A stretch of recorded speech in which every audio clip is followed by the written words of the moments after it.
today's discussion on executive transitions and succession planning. I am delighted to be here today as your host. My name is Melania Deaver.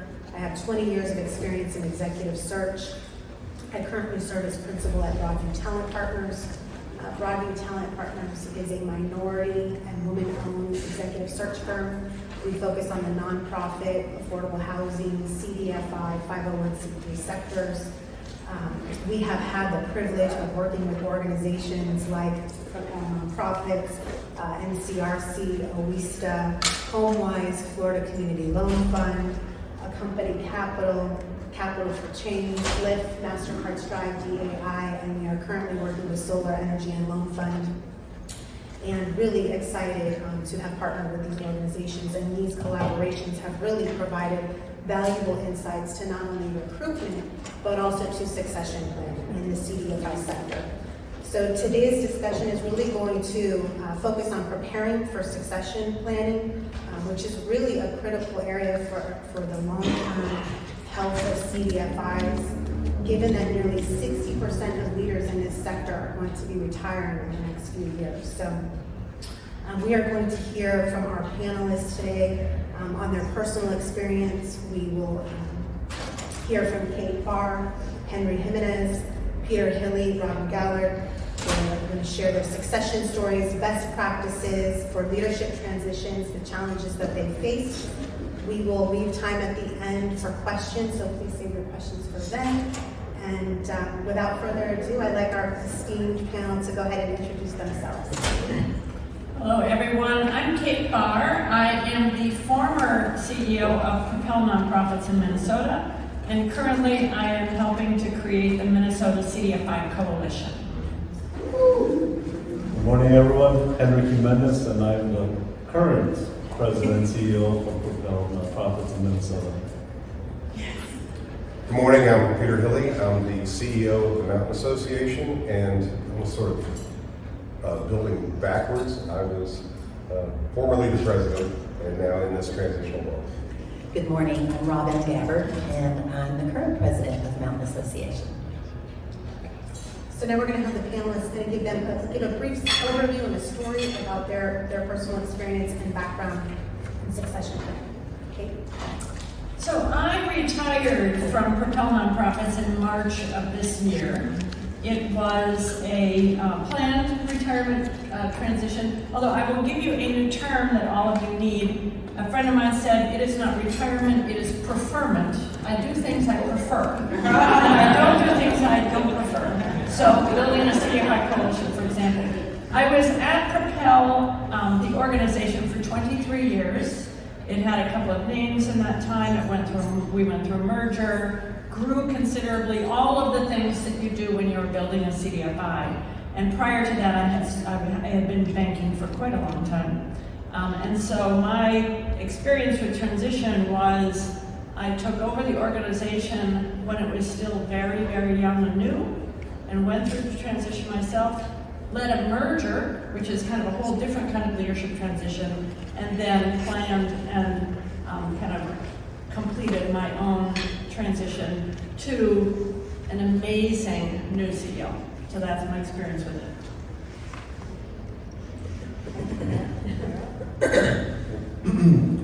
Well, unlike Kate, I still have to work for 30 more years.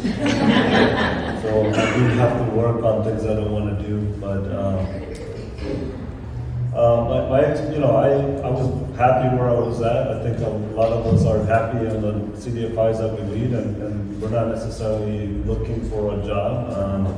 And then you meet folks like Melania that get your contact information and then say, hey, you might want to consider this. But I also was already following Kate Barr and the work that she was doing. I was already a fan. Consider her a mentor to me even prior to that. So I was already, looking at the amazing work that Propel was doing. And so when she announced her retirement, I have to admit I did think about it, but there was other things that needed to work for me personally and at the organization that I was at. Just like you, I love the place that I was at. So, and I think that we will get into that a little bit more, but I have to say I wasn't necessarily ready to transition, but looking forward to telling you what post, the transition team at Propel and the board, how they've supported me through this. Yeah, so I do want to give you this backwards. I am now in this transitional role until April, when I will fully retire. Whatever fully means, maybe I'll fully prefer whatever that. Well, I'll be preferenced. Prior to this, I was the president of the Mountain Association for 12 years, and prior to that, I was executive vice president of the Mountain Association for 3 years. I was brought onto the staff after 9 years on the board of directors, where I served as both board treasurer and board chair. And during that time, I was working with an allied nonprofit that's part of Berea College, just down the street in Berea, Kentucky. So I had gotten to know Mountain Association's work well. In fact, even going back to the early 1990s, I was doing consulting work with the Mountain Association, which back then was called MASID, that's Mountain Association for Community Economic Development, which is a terrible mouthful that nobody should ever have to learn. So we shortened it to this Mountain Association, because it tells us where we work and how we work. We work in the mountains of Eastern Kentucky, and we work in association with lots of clients, partners, and allies, because nobody's going to get this work done themselves. Build a new economy for post-coal Appalachia. And I've been in nonprofit leadership for over 30 years, and most of my career I've worked alongside Peter in various roles and functions, but also alongside Mountain Association. I come from community philanthropy, mostly, and most community work, and mostly focusing on management and operations. And I spent 9 years on the board with, while Peter was serving as executive director, president and executive director. 5 of those years as chair. And we created this transition plan, and then I made the decision to recuse myself as chair and stepped into the search. Thank you all for sharing that. So really what I want to do is kind of transition to building that succession framework. And Kate, I'd like to start with you, because you emphasize the importance of preparation and communication involving the board early in the succession planning process, especially being in a nonprofit. So maybe you can share with the audience how you initiated this process, and also share what role your blog played in all of this as well. And so it's guided not only yourself, but others. So I didn't really describe Propel Nonprofits, and I think that's helpful context to the way that I and our board kind of approach transition.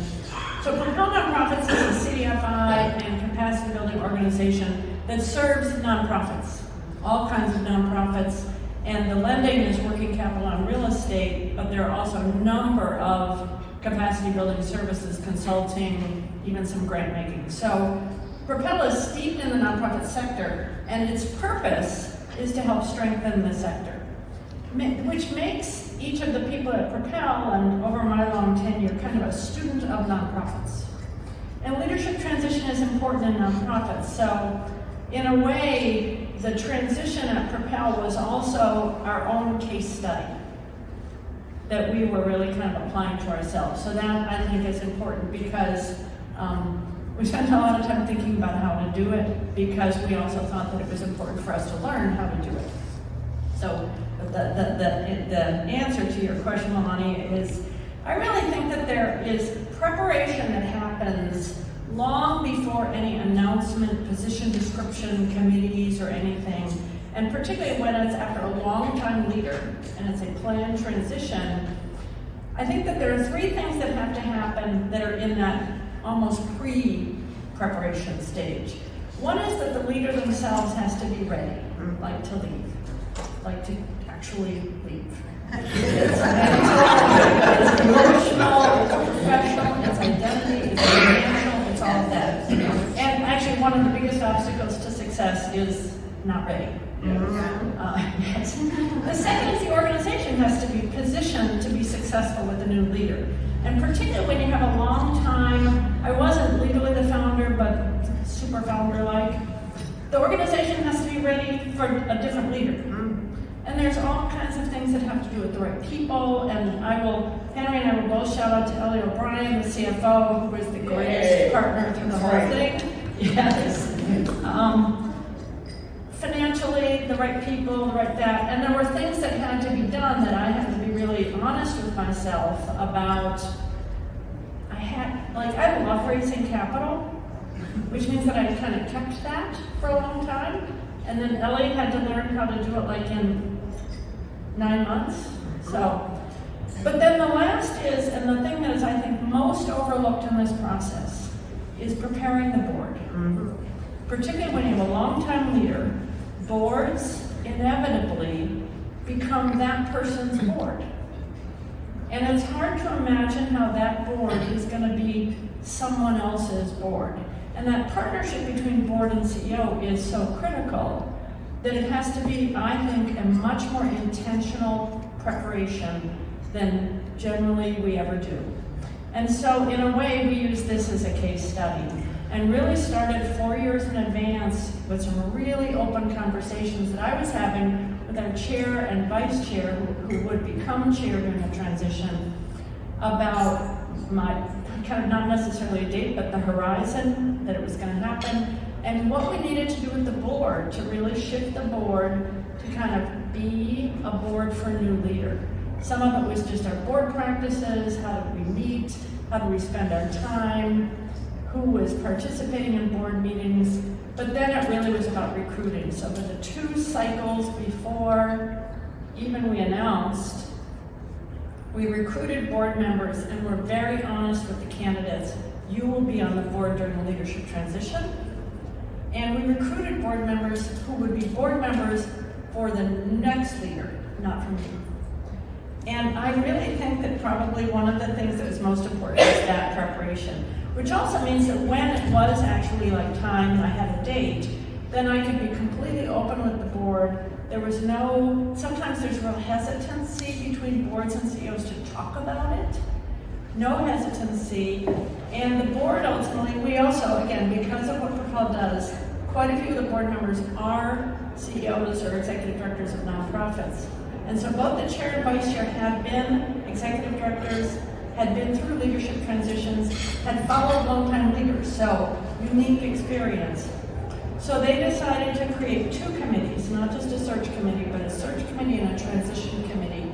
The transition committee had a longer shelf life and really was responsible for a lot of communications, a lot of the connection with staff, which I will give the Propel board so much credit for the way they connected to staff and kept staff up in the loop. And then the search committee, which ultimately selected and worked with BroadView through the whole process. So, but I think that the amount of time spent with the board paid off. I hope it paid off, Henry can tell you. But I think it was really one of the really unique things. Thank you for sharing that, Kate. And I will say, by the time that BroadView had engaged with the board and the search committee, it was probably one of the most organized search committees that we have worked with. There was just so much preparation, you could really tell. And there's such a supportive board, and it was really a wonderful opportunity to work with all of them. So, well done. I realize you asked me about the blog series. So again, in the case study thing, just quickly, from September 2023 through December, there was a series of 4 blog posts, Propel as a blog, that really kind of told this. We told our own case story, and it really was our way of saying, let's share this with the sector. So I want to kind of shift over to Peter. Peter, you began succession planning, you shared with us, 2 years in advance, including now an overlap with your successor, and restructured the organization for greater transparency. How do you feel that this preparation really helped your organization thrive during this transition and attract future leaders? Sure, Melania. So I'd actually go back farther than that, because when the board asked me to take on this role, I had been executive vice president and had come in really as part of my predecessor's succession plan, and we knew he wasn't going to stay forever, and so that was pretty well established. But when I took on the role as president, I was 60 years old, and I told the board, you've got me for 10 years. I'm going to retire when I'm 70. So I've known this date for a long time, and I've been transparent with the board and the staff about that, and also myself, coming into this role from day one, was planning for the succession. 10 years ago, I was at a session on succession planning at OFN. I was one of you all sitting in the back of the room there going, I need to get this information. And I don't know if it was there or somewhere else, but somewhere along the line in preparing for this, somebody said, succession is not about a successful search. It's about creating the organization that will attract the person you want to be the next leader. So in thinking about this for 10 years, I really focused on building the organization and making the organization the kind of organization that would attract the next leader. And so we have grown in staff, we have grown financially, we are in a really good place now. And then starting 2 years ago, we began a process that was really on two tracks. On the one track, it was the taking the first steps toward the succession, but also spending a year doing a restructure of the organization. And we have a staff of about 40 people, and we involved the entire staff in that restructuring process. We brought in a consultant to help us think about this. We had extensive processes and long meetings, disc assessment of everybody on the staff and talking about the different gifts that people brought to this work. Everybody was engaged in that. And in that, we created a new middle layer in the organization that we call the Leadership Council. And that's almost half the staff is on that. And it's all the people that are leading various pieces of work. So they're talking to each other. And we have a body that meets on a regular basis where we can discuss things that are going to affect everybody in the organization. We're not a flat organization, but we're a hierarchy that has a really important middle layer to it now. And I think all of that has been part of putting us in a place where we were ready to begin the search. I spoke with an old friend of mine from Berea College who was retired now, but she had been the HR director there for years. And I said, how should we approach this? Should we hire a search firm? Should we do it ourselves? She said, you know, once you hire a search firm, you're sort of stuck with them. You certainly have all the contacts and connections you need to at least begin this process yourselves, and you can always hire a search firm if you decide you need one along the way. We were looking for somebody that understood our region well. We serve the 54 Appalachian counties of Eastern Kentucky. That brings the national pool down a whole lot right there. We also wanted somebody that understood the CDFI industry. Now, the Venn diagram where these overlap is just not huge. And most of the people in that overlap were people that we already knew. And that's what my old friend helped me to understand as we began this process. So we started by just putting it out there. Peter's going to retire in 2 years. We're going to be looking for the next leader. We want all of you out there, our partners and allies, to know about this. Tell the people that you know. Made a short video, about a 40-second video of me just talking about what's important and what's involved in this role in the organization. In that restructure, we created a new position. Because one of the things I could see from my time as president was I had too much on my plate. In fact, it's why my predecessor hired me as executive vice president, but we sort of lost that role when I became president. We realized we needed somebody to just be managing the directors who run our 4 outward-facing programs, doing lending, doing business support, doing energy, and doing strategic initiatives. And that if that had to come directly from the president, it pulls the president too much into management and pulls them out of leadership. And leadership and management are two things that have got to exist in balance to effectively lead an organization. And the bigger the organization gets, the more complex the organization gets, the more important that balance becomes. So we have tried to really put that management into what we call the executive council, what you might think of as the C-suite in the organization, but then also engaging people through the leadership council in that middle layer. So as we got into this process, as Robin said, and we had discussions about this, and she had initially said, no, I'm not going to apply for this position. But at some point she said, you know, I do need to step down from my role in this because I'm going to apply.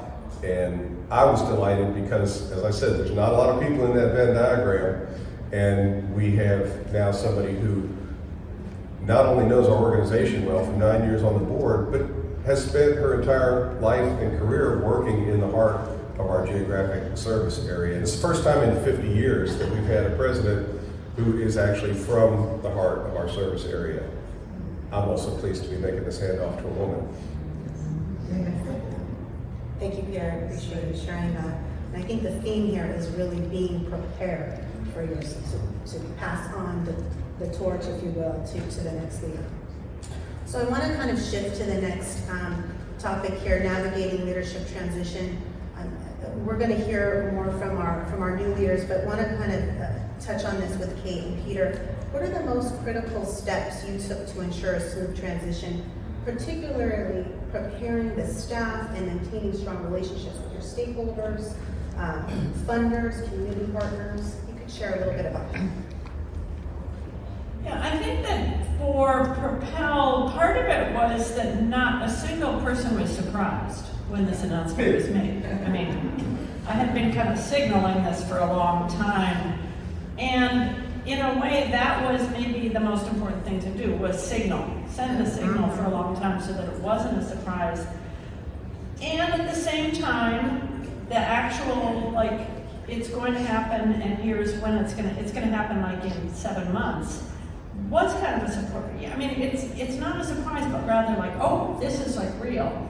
And so I think it was just constant reassurance, constant communication, and particularly constant transparency about the process and where it was, particularly with staff.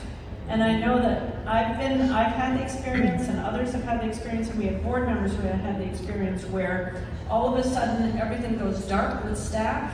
Now there's a search committee and you're over here, and I give the board so much credit and the search committee and transition committee for meeting with staff regularly, communicating regularly, having 2 people on the staff team who were the liaisons who continually gave updates about what was happening. Here was the process, here was the next step, here was when it was going to happen, here's how your input is part of it. Same thing with stakeholders, same thing with funders. And then, and including me, how do I stay up to date? And so I think a lot of it was just constant information communication, including on our website and our blogs and all of that. And I just want to add to, in the final round interview process, we involved staff. So they got to meet with the finalists and had a town hall virtually. So they felt included, although they may not have they weren't decision makers, but they felt like they had a voice, and we gave them a survey. So I feel like that too was a big part of the process. Yeah, it was really important. Yeah. Peter, same question to you. Yeah, so there are multiple things. One is when we did the restructuring design and spent a year doing that, we didn't just say, okay, at the end of this, we're going to go from the old structure to the new structure. We had to figure out how the transition in the structure worked.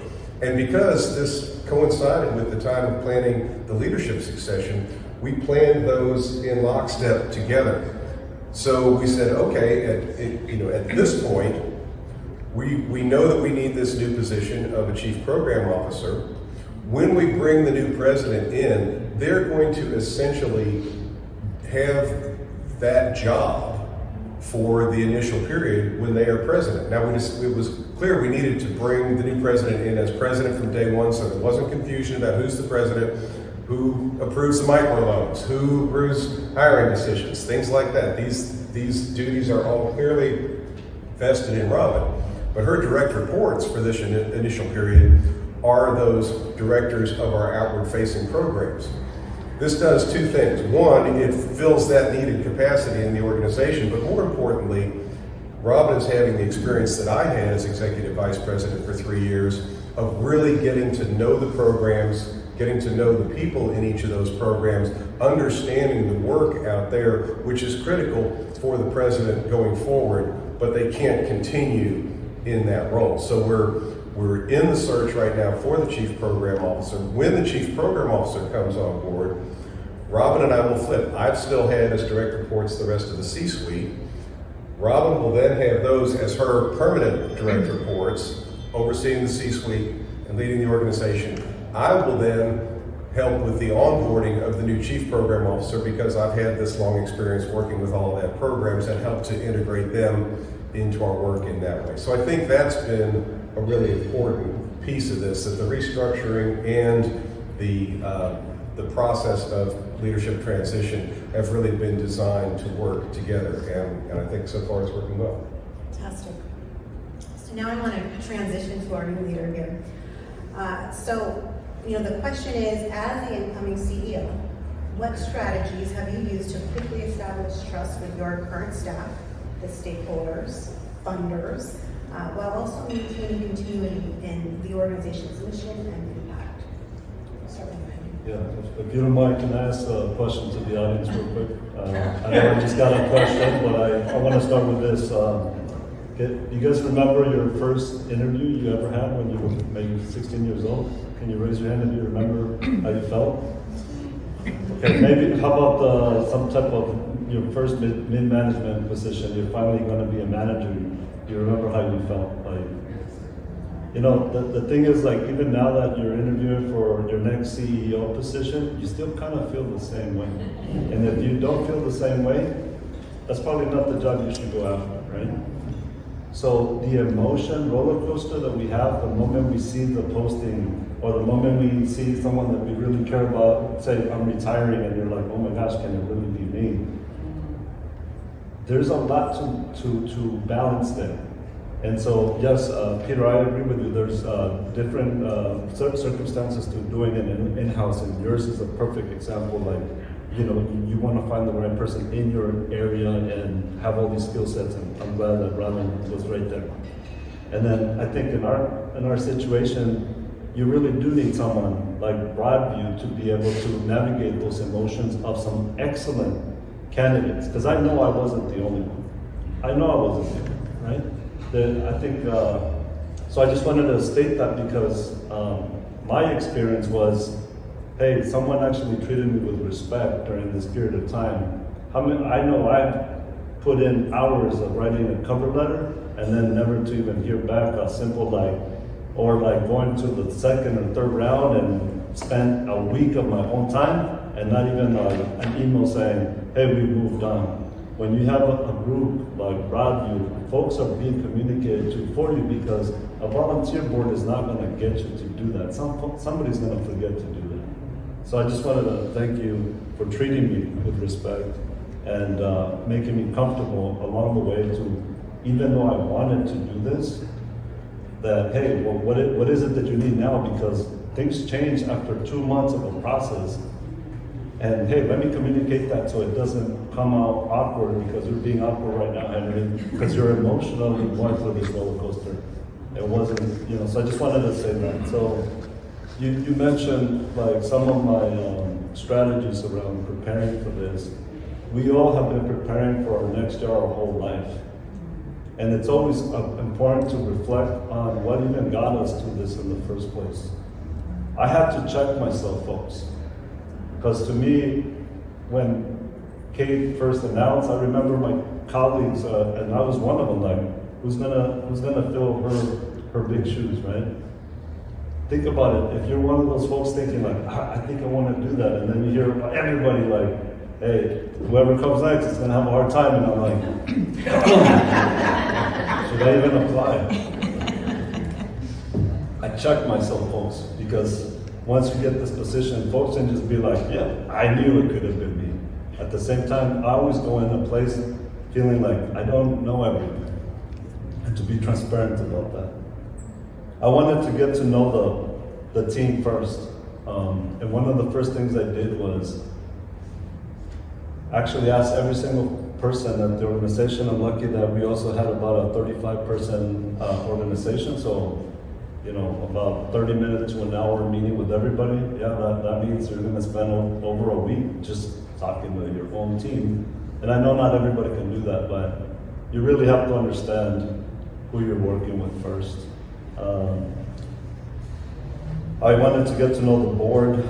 I traveled to the board. I'm still on my way to getting to go to everybody, but at least the folks that are in greater Minnesota, the folks outside of the metro area, I've done I would say my attempt to at least visiting them once and really getting to know these folks.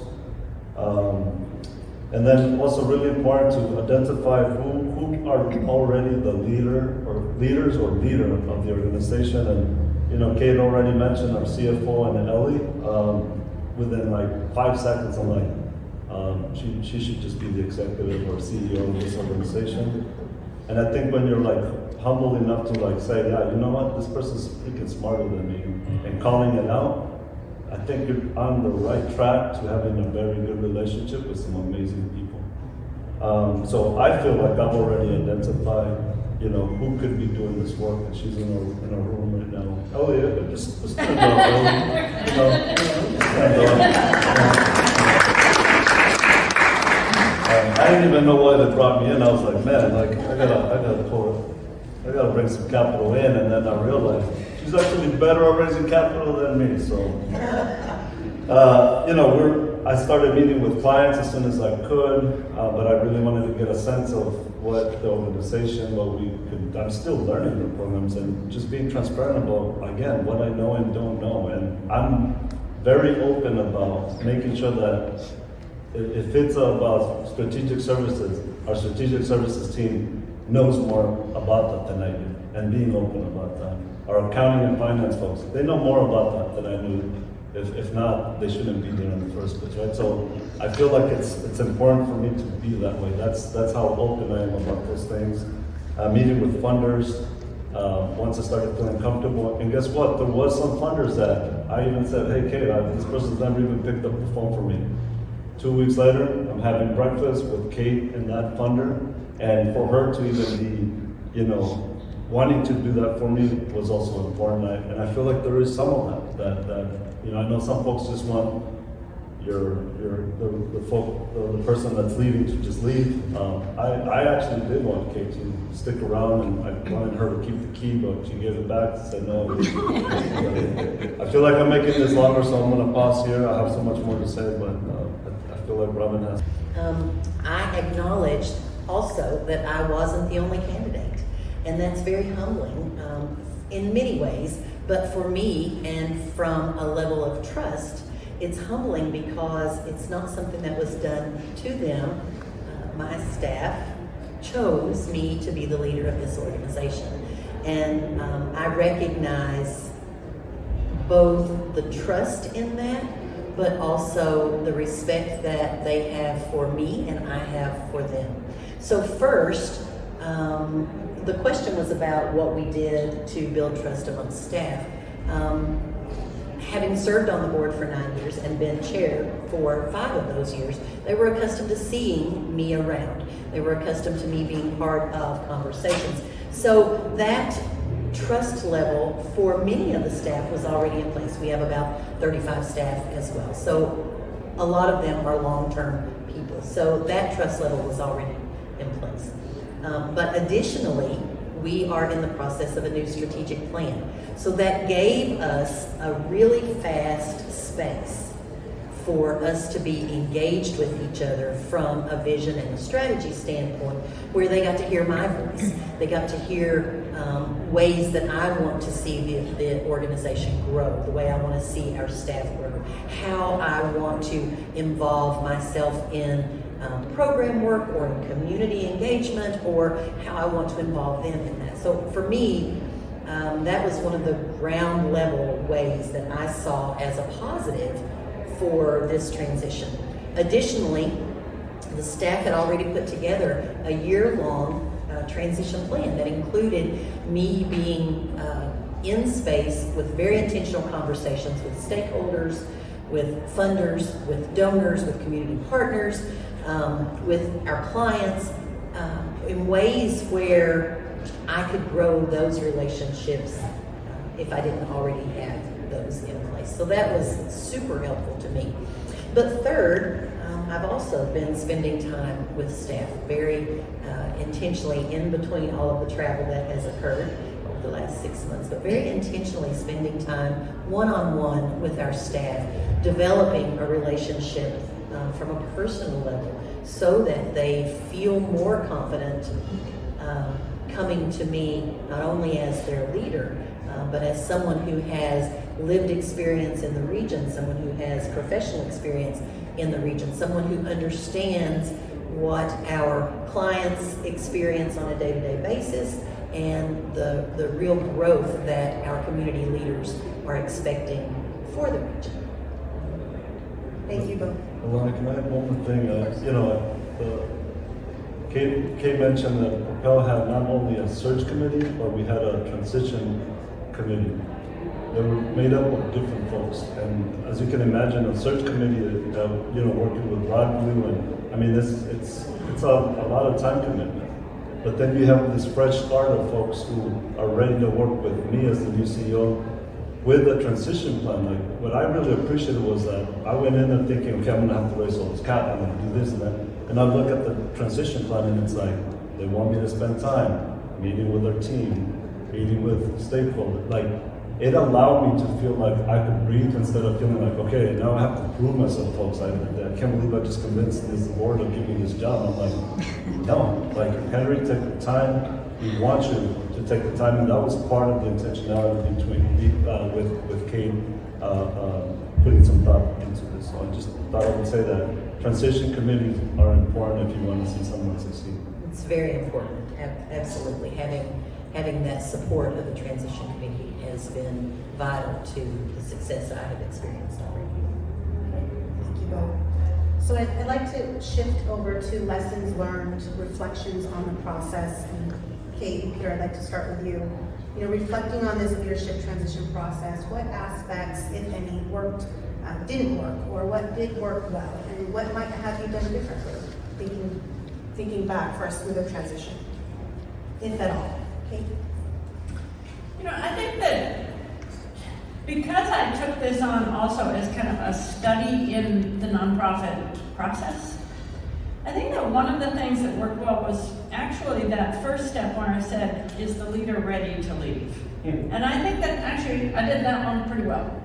And I have coined this term, Melania actually loves it, so I'll repeat it, which is I think that when longtime leaders, founders and longtime leaders leave, they do one of three things. It's called the 3 L's. They leave, they linger, or they lurk. and leaving can look like, I think I have left Propel, but in an incredibly supportive, Henry wants something, I'm there, introductions, ideas, background, all of that. But I no longer work at Propel. I did not keep a key. They linger, and sometimes you can linger in a productive way. I know organizations where the former leader has completed a capital campaign or some other thing, but that only works if it's a clearly defined role. And in fact, I think Mountain Associate is really a great example of a really clearly defined role. Who has authority? When does that authority change? And respecting that. There's also lingering that's not good. Like lingering, I know of a couple of organizations where the outgoing CEO negotiated a contract with the board to continue on in a role, not with the new CEO. And then there's the lurk, where they just hang around, talk to board members, and frankly sabotage. And so I think one thing I did well was I left. And one of the things I learned though, and it's not that I'm going to do it differently, but I will say, if any of you are in the position, it's hard. That's what I learned. It's hard. You really have to mentally prepare. It is part of your life. Yeah, totally agree with that. Robin? I'm sorry, Peter. Yeah, so one of the things I think that worked well is, this looks like it was an internal hire. It wasn't. This was actually a search, and Robin was actually an applicant alongside a large pool of well-qualified applicants. And that, along with the fact that we had a very large search committee that included our whole C-suite, but it also included a person elected by and selected by that big leadership council of middle management in the organization, and it included a representative selected by the people in the organization who are not on that leadership council. So we had every layer represented on there. Everyone couldn't be involved in the search. And we have people that are passionate about democracy in ways that sometimes make decisions like this hard, because it's like, no, we're not going to get the whole organization together and have the whole staff vote on who the next president's going to be and interview every one of the candidates. You can't do it. But we have avenues for representation. We did a survey so that everybody on the staff got to have input into what was important to them in this transition, what they would like to see in the next president. So everybody had voice, even though everybody wasn't on that committee, and then everybody had representation on the committee. And so what that does for the transition and for Robin is that she comes in not like handed to them, okay, here's the next president, you're stuck with it, good luck, but actually, here is somebody that we all participated in identifying as the right person to be the next leader. Those things made an enormous difference, and I think it brings Robin in with a great advantage. Thinking about things that didn't work well, I'm actually looking back to my transition when I became president, and even despite the fact that I'd been on staff as executive vice president for 3 years, my predecessor and I sort of split his job, and I took half of it and he kept half of it, and we said we would interoperate more than we actually did. So when he came into my office and said, hey, I'm a finalist for this job and I think I'm probably going to get it, we only had 2 months to figure out all of those handoffs. One of the things we didn't share was the fundraising. So I came into that almost cold despite decades of history with the organization, and had to make my first trip to New York City alone to meet a bunch of funders. And then, as it happened, our development director got sick the morning we were supposed to fly out together. So here I am alone out here meeting all the funders. Oh my gosh, and I hadn't been to New York for years. I got on my new suit that I bought for this. It was a scary moment, I got to tell you. But I will be forever grateful that the first funder I met with was so kind and welcoming, and it just said, okay, I think I can do this.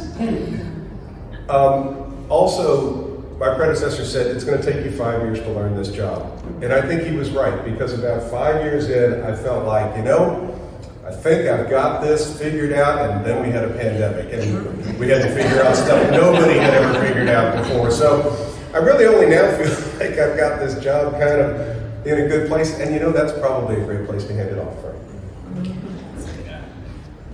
So now I want to transition, because this is also another topic that people are starting to think about. I mean, we have newer generations that are coming in, replacing longtime leaders, and they're not necessarily going to stay 20 years. They may give an organization 5. And so with that being said, and Henry, I'd like to start with you. How are you planning your own succession and leadership development? and what key takeaways from this experience will you replicate or avoid? Well, I already mentioned the first one, right? Identifying LE and other leaders within the organization, but being intentional about that. And succession planning to me really starts on day one. We all should be making sure that we have a succession plan, and that it's not just something you're thinking here, but that you actually have it as part of your strategic plan, or you're constantly bringing it up to your board. I made a mistake in the last organization that I was at, that I remember, hey, I kept bringing it up, and everybody was like, oh, they just get scared, and I'm thinking, okay, they're not ready, maybe I'll bring it up next year. And guess what? Every year it's like, oh, well, Henry, no, what, are you not happy here, or salary increase? And I'm like, oh, actually, yeah, let's do that. so it works. But I think no matter how difficult it may be, I know we don't like talking about, someone leaving the organization, or honestly, sometimes people even go where they even think of oh, are you gonna, are you sick or something? During the pandemic, I actually, like some of us, I got really sick. I was actually out for several months, and I'm a very young man, right? To feel like, it made me think, I always want to make sure that I know that the organization can move forward without me. And I think that the right leadership structure of your organization, you should all be feeling that next time you come to the OFN conference, that, and I do it too, I know that we have our laptops and whatnot, but we should have the structure, a good structure that someone is able to run your organization while you're away. You should have that. And if you don't, that's what we should be working to develop, that number 2, 3, 4, and 5. So that's one of my strategies, developing folks. I'm a horizontal leader. I think that that's how you develop folks, where you really actually believe and trust in people. And then the next thing I would say is that I always tell my team, I want to be the first reference to your next job, even if it's 2 weeks from now. Because when you're the first reference of someone that they can trust you enough to say, hey, I'm actually thinking that I actually would like to be the executive director of an organization, we should feel proud and excited about that individual. And guess what? They're already telling you, hey, I'm going through this process, which means it's actually giving you a 5-month notice if they were to go through this process and get it, right? So to me, those are ways that you are direct and indirect on succession planning. I agree with everything that he Well, says. thank you. We should be friends. I agree with everything. But what I would add is we are, as I mentioned, we're in the process of strategic planning, but we're being very purposeful about including internal growth plans into that strategic plan. It's really important that from an operations standpoint that we're really thinking about how we're growing our own leaders from within the organization. Not only is that important to me, but it's important to the culture of our organization and our staff as well. Key takeaways, is that what you asked? Key takeaways, what worked well and what didn't work well. It's a real gift that Peter and I are doing this together. And I've been real honest with anyone that has asked that question from day one. How's it going? Are you kidding? It's going great. Peter and I are doing this together. Yes, I'm responsible for the organization, have been from the first day I came on the job, but we're doing this together, and that's a real gift to anyone coming into a new executive role. The other things that are going really well is the reorganization of Mountain Association has afforded me a chief financial officer, a chief advancement officer, a chief operating officer, and now we're adding the chief program officer. So those pieces that Henry mentioned are in place so that when I'm away, when Peter is away, someone else can pick up the slack and do that work, and that is crucial. Things that I would avoid, as Peter said, I am from the region, which means that I already had built-in high level of civic engagement and professional engagement within my own communities.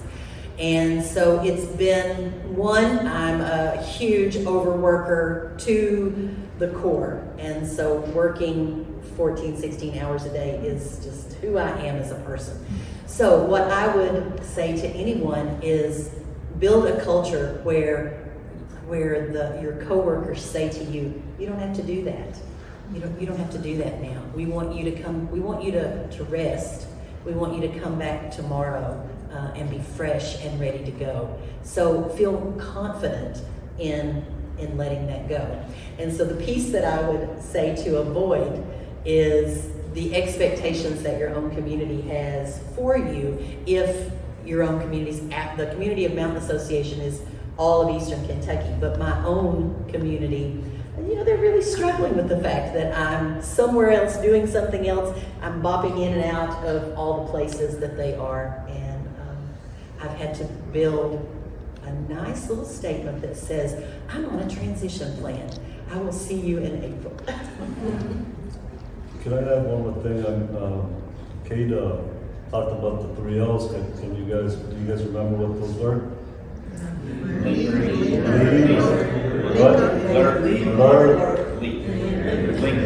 Right? I actually think that the first one, which is what Kate identifies as, has another L, or una ella en español, which is leave a legacy. Yes. Kate left a legacy.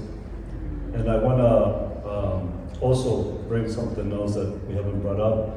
I am a CEO. I'm not a BIPOC CEO, I'm a CEO. Yes. But I am also a person of color.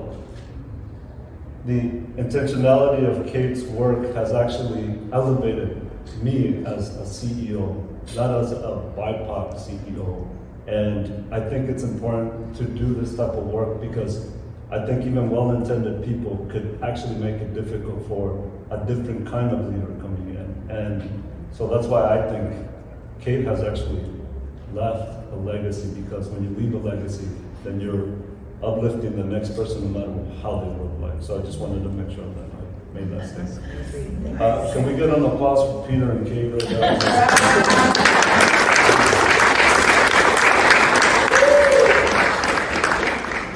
Well, I think we can go ahead and open the floor to questions. So Mackenzie will come up and grab a mic. Any of you have any questions for the panel? A little bit about transition in smaller organizations. I hear that you talk about, I have a chief operating, like 4. Some organization won't have that. How would you manage a smaller transition? Thank you. I was going to ask Robin if I could borrow one of those chief officers. Yeah. So I can answer that. In 2010, I became the Associate Executive Director for the Foundation for Appalachian Kentucky, which began as a very small community foundation, but has grown to a regional community foundation serving all of Eastern Kentucky, but also has a footprint across Central Appalachia as well, and is recognized across the Southeast as a leader in philanthropic investments. But at that time, there were only 2 of us. It was Jerry Roll, who was serving as the executive director, and I was her associate executive director. And a few months, not even a full year, but a few months into the work that we were starting together, Jerry developed cancer, and I was left to carry the load of not only the operations side and really thinking about how we were building this organization, but I also had to step up to that executive director role and carry the burdens that she was dealing with, that all of us deal with every day.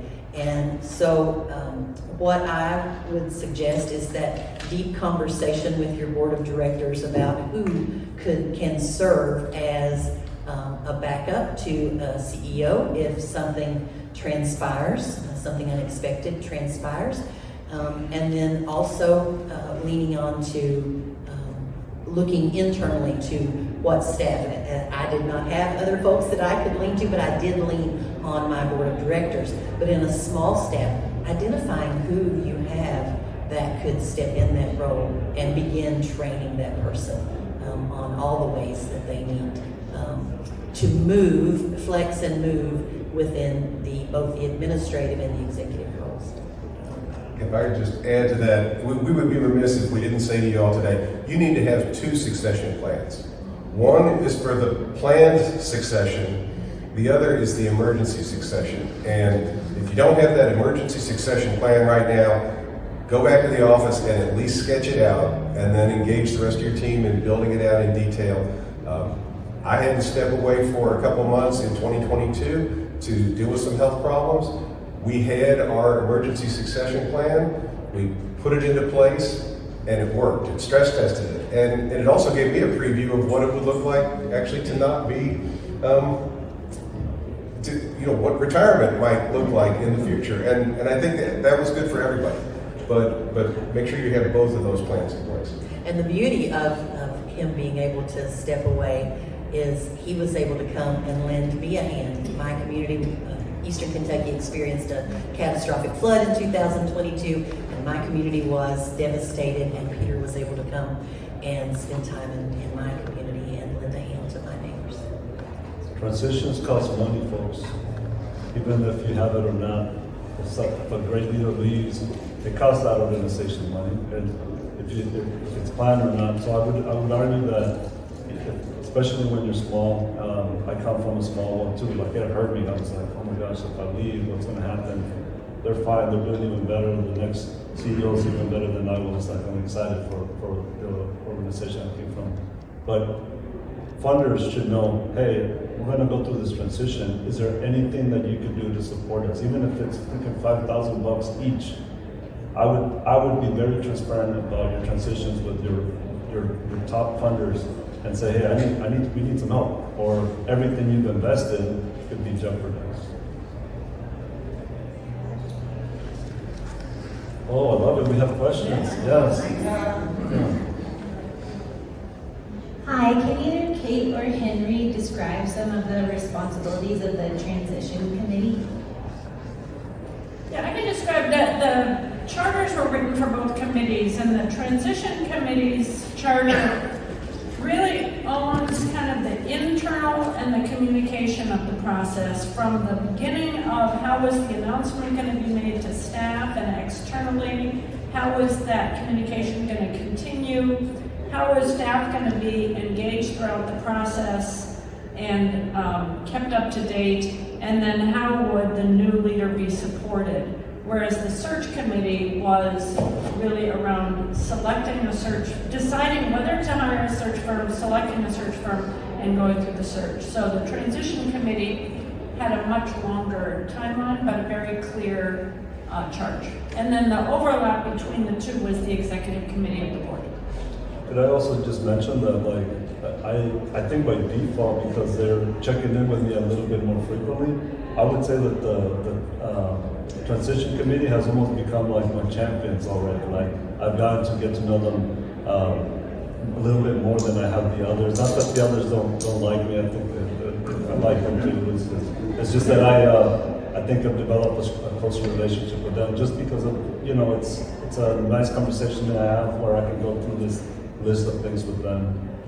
I'm glad that's how it was supposed to work. Yeah, but So and Kate then told me, it's like, you know, I recruited these folks for that purpose, and I'm like, yeah, of course you did.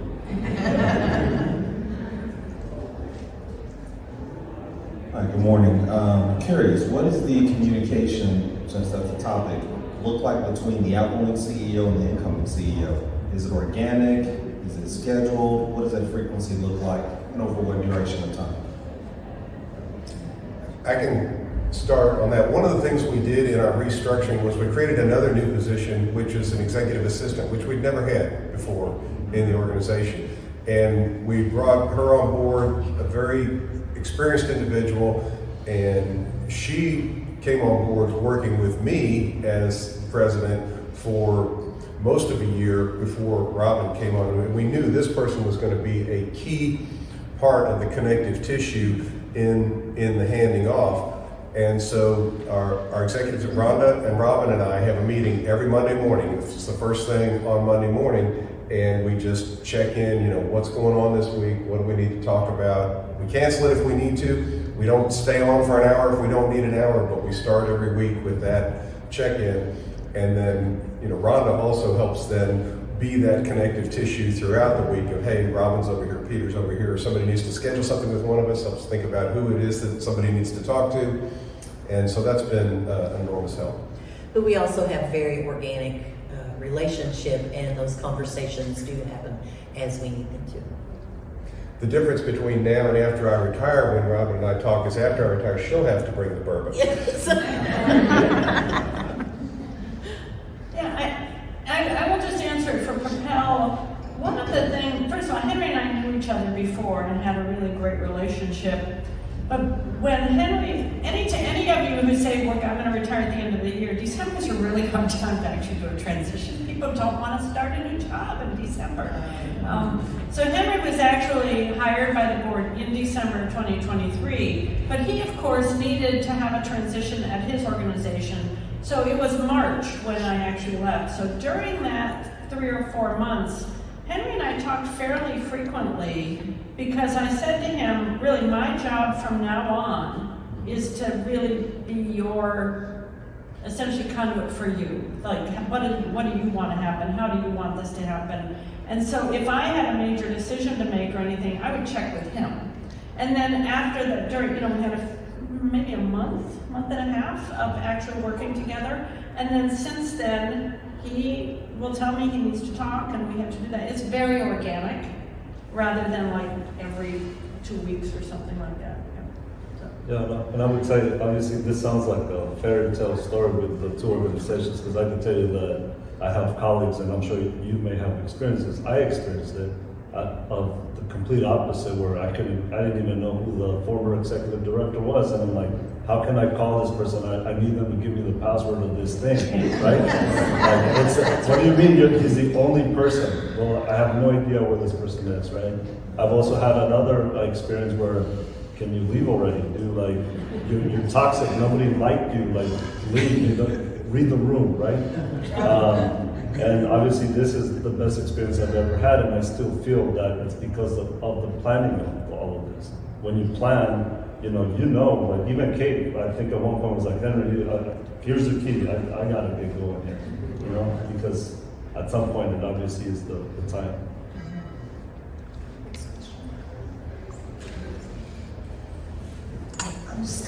Hi, I'm watching Bruce from Baltimore Community Lending, and I'm the president and CEO. My questions, two questions. One, how do you prepare your funders to let you go when you're talking about succession, especially if you have strong relationships with your funders? That's one. Two, how do you recruit young people, younger generation to come in the business, especially as a CDFI? How do we get them to the leadership role without them trying to do 1-2 years and leaving? But how do you attract, young people?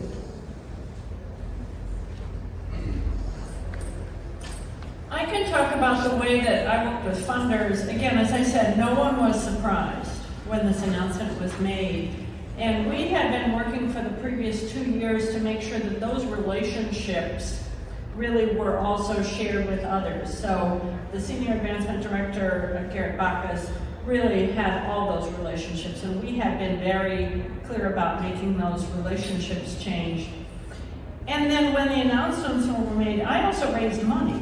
I mean, some of them, particularly the closest funders, we asked for special one-time grants to pay for transition cost money, and we were successful at raising some money for that, so that was helpful. But also it was sharing these lessons, sharing the case, and so essentially being really transparent and using it. I think we deepened a number of relationships through the process. Can I say that, like, even your blog, Kate, like, I remember reading it, and it's like, the next one was like, man, I like this place. Oh man, I like what I'm seeing. Like, it was almost like a recruiting tool for me.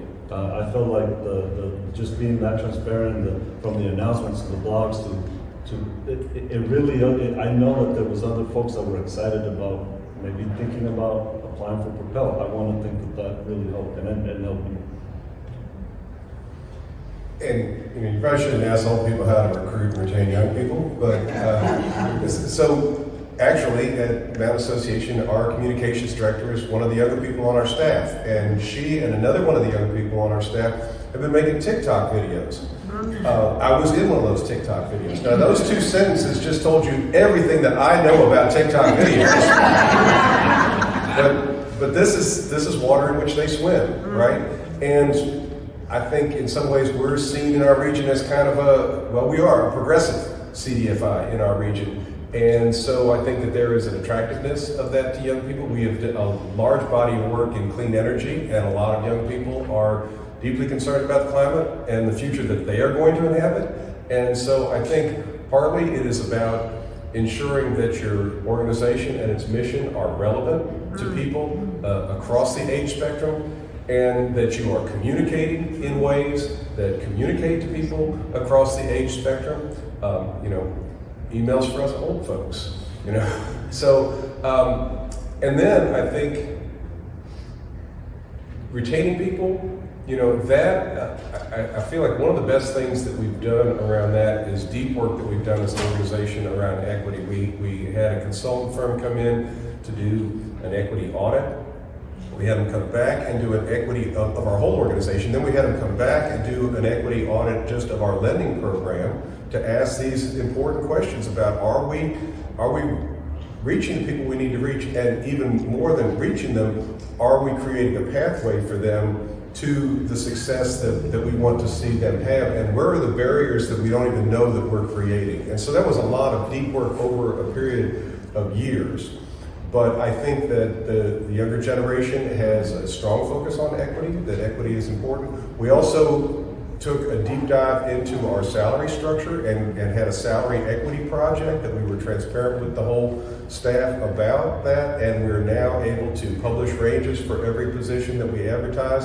We have a classification system for each job, and so we are not necessarily saying, hey, here's the path A, B, C, D, how you get to the top, but we're saying, you know, we're going to be transparent about what the structure is, how it works, how your compensation compares to compensations across the organization. And for me, transparency and trust have been two of the most important words for my tenure as president, and I feel like that those are our ideas that now reside in the organization. I think all those things help.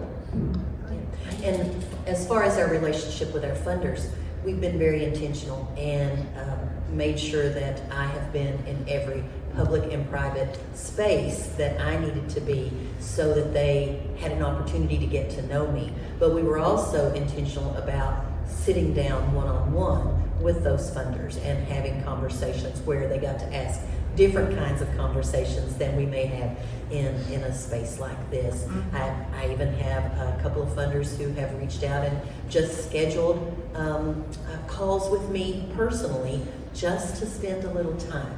And so in talking about one of the things that you should avoid, I left my long-term job on Friday and I started my job with Mountain Association on Monday. No one should ever do that. However, I trusted the process. I trusted the transition plan that we had in place. And so Monday we did paperwork. On Tuesday, I went to a public convening of some funders. And I have been on the go since June, being in all of those spaces. And I just trusted the process. It has been a little exhausting, but we are at the end of that. And so some of those pieces that we may have missed in the transition plan, some of those very basic, like what's the password for this, I've just been making a running list. And funders is not on my list of things that I need to now back up and punt on starting in November for a couple of months. I think we have time for one more question. Hi there. I think the general rule with executive transitions is often that you have a good amount of turnover on staff. And I'm wondering if you experienced that, how you planned for it, or wish you would have planned for it. I can say in the 6 months after I became president, we had about a 20% turnover in our staff. Now, we were a smaller staff at that time, so it was 6 people that left. But, you know, some of those were folks we already knew. You know, one longtime staff member we had known was going to retire. I actually asked her if she would stay for another 6 months to help with the transition, and she graciously agreed to do that. We had other people, though, where it's, you know, you shake the bush and some of the leaves fall off. We're not seeing that so far, and I think it's partly because of the way that we've engaged staff so that they can feel that they have been a part of this. But I won't be surprised if we see some of it. But I'll also say that as we're doing our hiring processes, particularly since the equity assessment and publishing our salaries and the details of our compensation package, we're seeing the largest pools of applicants that we've ever seen. So if we do have some turnover, I feel like we're well positioned to fill those with highly qualified people. Could I say one more thing? I like the mic, I'm sorry for this. I wanted to mention, you know, the recruiting young folks. You know, I'm a young CEO, you know, and I think about us celebrating the 40-year anniversary of OF, and our industry is young. And so we still have actually some of the folks that have been doing this for a very long time, and the need that we have for their leadership to continue on. Some of them maybe even staying on a little longer than they even wanted. But we're now at a place where we can be intentional about who our next leaders are. And so I would like to tell you that let's be intentional about the young folks that are coming. I always like to say I treat my children as little adults, you know, because I want them to be treated like adults as soon as possible, right? And so young folks, some of them might even be smarter than some of us, right? And acknowledging that, like, it's okay to be like, wow, this person is so bright, and stop saying stuff like, oh, you know, it took me 7 years to get to my first management position. I don't think I could put this person in a management position after only working here for a year. And I'll tell you right now, some folks are that smart that they should be managing things, right? Don't be afraid to do those things, because our industry needs that type of leadership right now, not 40 years ago. This is the cheerleading moment. So Mac McNeil, Executive Director of NCRC and DC, I'll get to that in a minute. But Henry and I were the final two candidates for the role that he's in. But I just want to talk about my experience, like how good that was. So the planning was amazing. So Kate, the conversations I had with her, everything that Henry said, extremely valid. Superstar CFO had the opportunity, but one piece that I want to add that hasn't been discussed yet is Melania and BroadView. So didn't get this particular role, but because of this entire process, how well it was, and the relationship that I built with Melania and BroadView, shortly thereafter, I'm placed in the executive position that I have right now. The entire process was so amazing. I just want to ditto everything that they said, that I experienced exactly what Henry experienced. It was that damn good.